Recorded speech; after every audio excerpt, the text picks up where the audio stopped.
Hi, this is Brian Forster, and this is an exploration of the National Anthropology Museum in Mexico City. But first of all, we're actually in the subway system, and this is a scale model of the ancient Mexico City during Aztec times when it was called Tenochtitlan, which means the place of prophecy.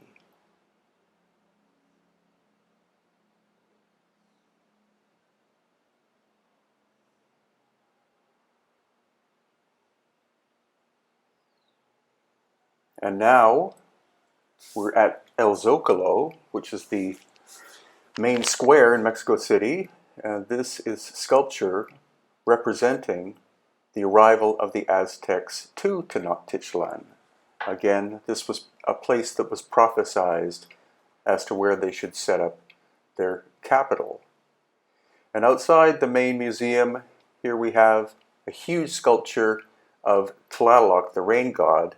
And this sculpture is of mysterious origin, weighing in at about 100 tons and made of basalt. Now we're in the actual museum, and we're going to be going through a number of different displays. This is one of the finest museums in the world, built in the 1960s, and still looks very contemporary.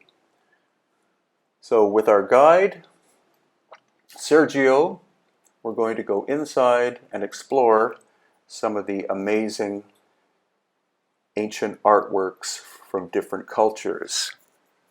This is actually the Aztec room, and here we see a sculpture of a jaguar out of basalt, quite finely made.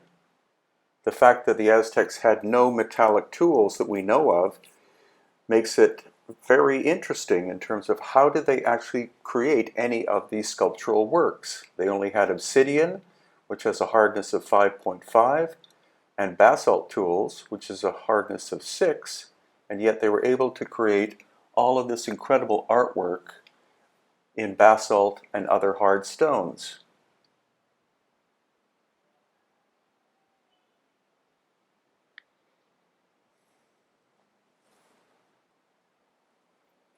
Here we have some death effigies. The Aztec believed that there were 9 worlds underground, not hells, but 9 levels of death.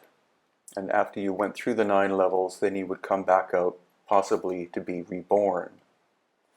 And here is the classic, off to the left, now disappeared, Aztec calendar stone, and this magnificent sculpture made out of very hard stone with a very high polish.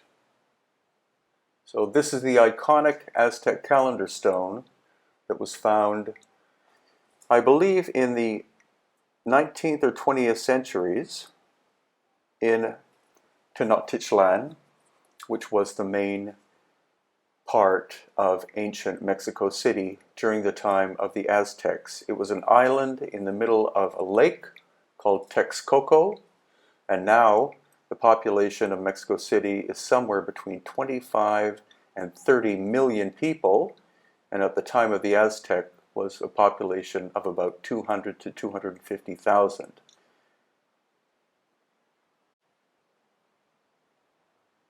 And this sculpture is called a chakmul. This is where offerings were given to the gods. I think there's been too much of a statement that it was human hearts. It was probably fruit and vegetables more than human hearts. And this quite incredible stone sculpture of a snake entwined upon itself.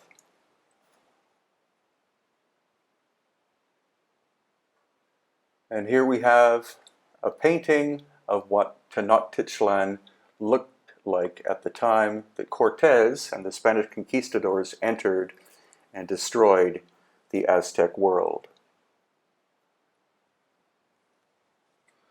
This is an obsidian carving, absolutely astonishing in that it's a vessel that's perfectly round in terms of the top part, and how this was achieved during Aztec times or older is completely unknown.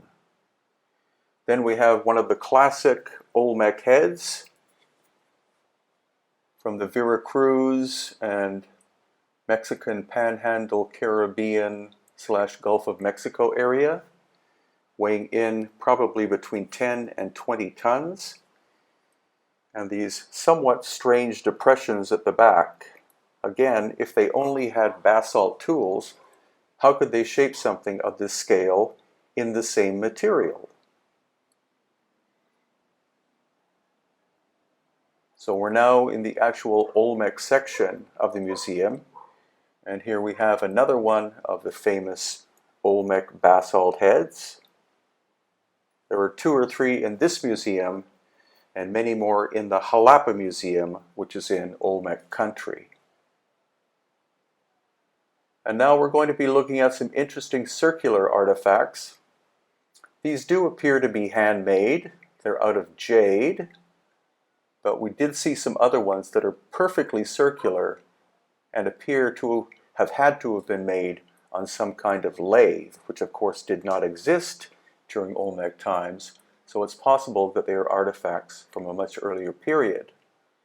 And then elongated skulls, not as obviously elongated as the practice of the coast of Peru, but it shows that the Maya and the Olmec and possibly even the Aztecs performed cranial deformation.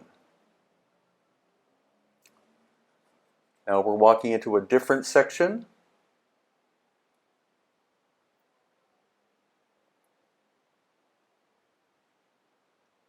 And this is more of the Olmec and Gulf Coast area. Here you have an ancient mask of a man with a mustache and a beard. Quite curious, since Native Americans don't tend to have facial hair. And then a Mayan sculpture here, again showing cranial deformation amongst the Maya people.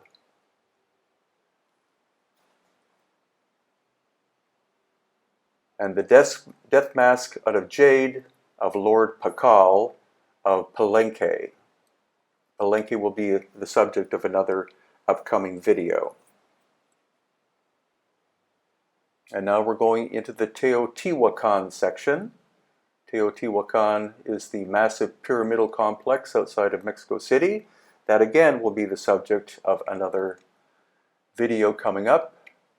And here we have a replica of the ancient gods Tlaloc and also Quetzalcoatl, the feathered serpent, known by the Maya as Kukulkan. And these are the intriguing circular stone pieces that I was talking about earlier. They're perfectly round and appear to have been made on a lathe. It's very unlikely that they could have been made by hand. And these spindle whorl objects made of obsidian, again perfectly round, I think they were made by a lost ancient civilization and were inherited by the Olmec or another culture.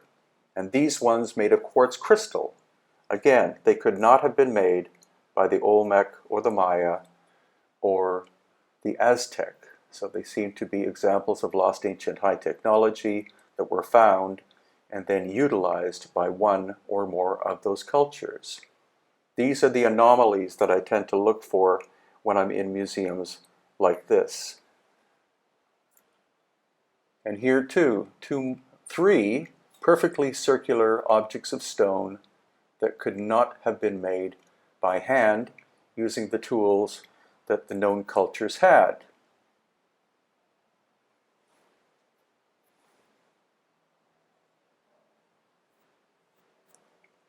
And some more beautiful objects. These could almost be contemporary, but yet they're likely to be at least 1,000 years old.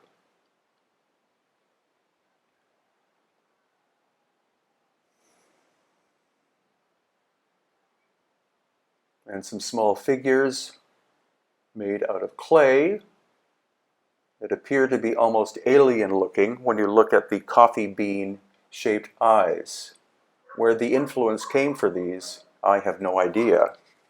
But this museum has thousands upon thousands of different ancient pieces in beautiful condition. Another example of cranial deformation there on the left. And again, more of these curious humanoid-looking figures that some would say are alien,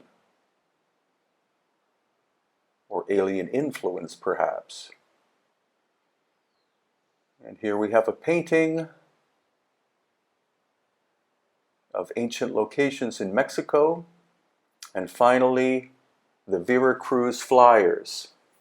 This is an ancient tradition that still exists to this day, representing the cycle of time. You have 4 men in this case making 13 turns around the central axis, and 13 times 4 is 52, representing the weeks of the year.